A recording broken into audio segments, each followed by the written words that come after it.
Let's start now. Season 4, Episode 2. The Day of Judgment, December 24th. In any other year, this would be a day of celebration of lights and laughter. But today, the streets of Shinjuku are empty, the air is cold enough to shatter bone, and the very sky seems to be holding its breath.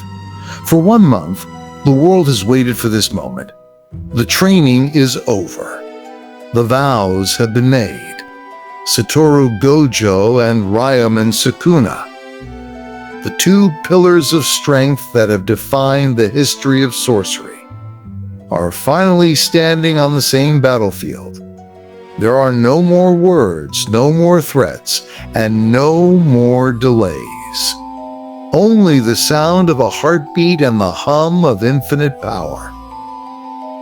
Welcome to Episode 2. Today, we don't just witness a fight. We witness the end of an era. The strongest in history is here, and the first strike will be felt across the entire planet. Scene 1. The pre-battle ritual. The episode opens with Satoru Gojo standing on top of a skyscraper, looking unusually calm. He is surrounded by Gakuganji and Utahime. While Gojo prepares his spirit, Utahime performs her solo Forbidden Area, a ritualistic dance that temporarily boosts the cursed energy output of any sorcerer within range. Gakuganji provides the rhythm with his electric guitar. The animation here is cinematic and haunting. The traditional music blends with the modern rock of the guitar as Gojo's cursed energy begins to swell. It's not just 100%. It's pushing past the limits of human possibility. Gojo joins his hands, his eyes locked on a distant point miles away in Shinjuku where Sukuna is waiting. He isn't just going to start the fight. He's going to announce his arrival with the most powerful attack the world has ever seen. Scene 2. The 200% hollow purple. Miles away, Sukuna is standing in the middle of a deserted intersection, Euron by his side. He senses the massive spike in energy. He looks toward the horizon, a predatory smile on his face. "He's coming," Sukuna whispers. Suddenly, the horizon turns a deep, bruised purple. Gojo releases his technique, imaginary technique, hollow purple. Because of Utahime's boost and Gojo's own binding vows, the output is a staggering 200%. The purple orb doesn't just travel. It erases everything in its path. Buildings, streets, and the very air are disintegrated. The speed is so immense that Sukuna barely has time to raise his arms in a defensive stance. The explosion levels half of Shinjuku in a single second. When the dust clears, Sukuna is still standing, but his arms are scorched to the bone and his clothes are tattered. The message is clear. The king has been challenged. Scene 3. The Battle of Tongues and Titans. Gojo teleports into the crater, landing softly in front of Sukuna. The 2 strongest beings look at each other, and for a moment, the silence is louder than the explosion. "You've become quite the flashy one, Satoru," Sukuna says, his wounds healing instantly through reverse cursed technique. Gojo scoffs. "And you've become quite the kidnapper, Sukuna. Using a student's body because you were scared of a fair fight? The trash talk is elite, a battle of egos that has been brewing for a millennium." Gojo reminds Sukuna that he is still the challenger here. Sukuna retorts that once he kills Gojo, he will personally slaughter every one of his students. The killing intent is so thick that crows flying overhead drop dead from the pressure. Scene 4. Hand-to-hand dominance. The verbal sparring ends and the physical war begins. This isn't just a fight of beams and orbs. It's a masterclass in martial arts. Gojo uses his infinity to stay untouchable, while Sukuna uses domain amplification, a technique that coats his body in a thin domain to neutralize Gojo's barrier.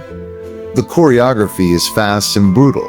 They move through the ruins of Shinjuku at supersonic speeds, crashing through skyscrapers and using the debris as weapons. Gojo uses blue to pull Sukuna toward him for a devastating knee to the face, only for Sukuna to use piercing blood using the Max Elephant's water under high pressure to counter. Every punch they land would kill a special grade sorcerer instantly. The viewers see the fight through the eyes of the students, who are watching via Mei's crows. Even Yuta and Meiki are speechless at the level of combat. Scene 5. The Pull and Push. Gojo realizes that Sukuna is incredibly adapted to the 10 shadows already. He tries to end the fight early by using laps. Blue to create multiple high-speed orbs that orbit around them, pulling Sukuna into a chaotic vortex. Sukuna counters by summoning a swarm of Shikigami, but not in their full forms. Just their shadows to confuse Gojo's 6 eyes.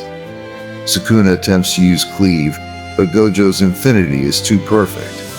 Sukuna realizes that to kill Gojo, he needs to bypass the Limitless once and for all. He looks at the wheel of Maharaga that is hidden in the shadows behind him. It hasn't spun yet, but the countdown has started.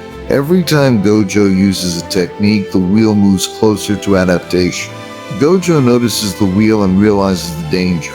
I see, Gojo says, his eyes narrowing. You're relying on the treasure of the Zenith. How disappointing. Scene 6. The Clash of Domains. The episode reaches its fever pitch as both fighters realize that physical combat won't settle this. They stand 20 feet apart, the ruins of Shinjuku glowing under the moonlight. Simultaneously, they perform their hand signs. Domain expansion. They both scream. Unlimited void. Malevolent shrine. The screen explodes in a kaleidoscope of colors. The internal, infinite space of Gojo's domain clashes with the open, blood-soaked temple of Sukuna's shrine. It's a battle of sure hit effects. Outside the barriers, the shockwaves are so powerful they start to crack the very fabric of the Culling Game's veil.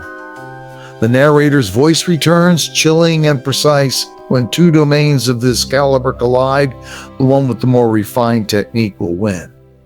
But Sukuna's domain has no barrier. He isn't just attacking Gojo. He is attacking the very air Gojo breathes. The episode ends with a shot of Gojo's barrier beginning to crack from the outside, as Sukuna's invisible slashes rain down like a storm of blades. The final suspense. The domains have collided and the barrier is breaking. The domains struggle. Can Gojo maintain his unlimited void while being shredded by the Malevolent Shrine's external slashes?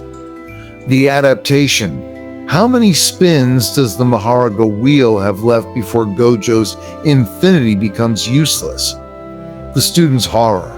Watching their teacher in a life or death struggle, will Yuta or Meiki intervene, or would that just get them killed?